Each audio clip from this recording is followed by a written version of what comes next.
Мынау қанша адамға осы мына пост неше адам, қанша адамдық? 6 участковый отырады. 3 зональный пункт. 6 участковых здесь. 6 участковых Здесь, сидит. да? И инспектор. Нет, район на сколько человек? 11 500. 11 500. Третий зональный Обслуживает.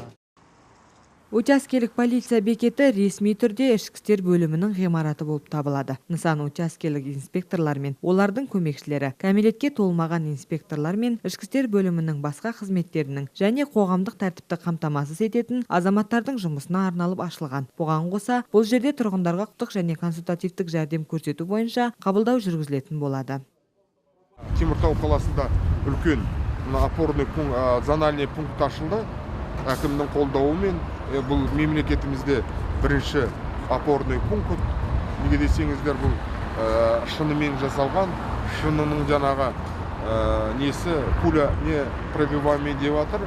Бұл бір, екіншіден бұл зональный пункттің ерекшелігі 6 участковый отырады, және пробационный инспектор отырады, жасөспірімдерді инспекторлер отырады, және компьютермен бүкілімен обеспечен, және бұл компьютерде бүкіл база данных бар.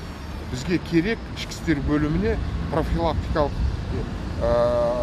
жұмыстың учеты бәрі жаңағы компьютерде салынған. Және қаланың ішінде қазір айтып жатыр ғой, прозрачность деп сыртынан қандай участковыйлар кіммен жұмыс істеп жатқандар, қалай жұмыс істеп жатқандар бәрі терезеден көрініп тұрады.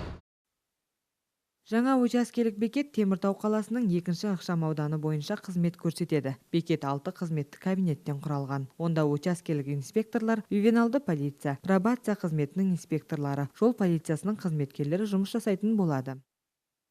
Ашылып жатқан аймақтық пункттің ерекшелігі терезелердің бәрі оқ өтпейтін, және бүкіл жерден бүкіл аймақ көрініп тұр. Біздің аймақта өте әкімшілік мекемелер көп.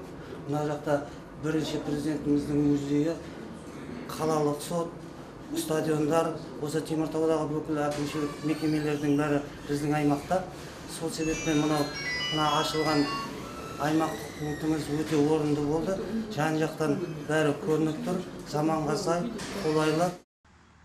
Аудандық полиция бекеті тәулік бойы жұмыс істейді. Сағат 9:00-ден 23:00-ге дейін жергілікті полиция инспекторлары, кәмелетке толмағандарға арналған полиция қызметкерлері және пробация бөлімшелері үшін жұмыс режимі белгіленді. Ал түнгі сағат 23:00-ден таңғы сағат 9:00-ге дейін патрульдік полиция қызметі қызмет көрсетеді.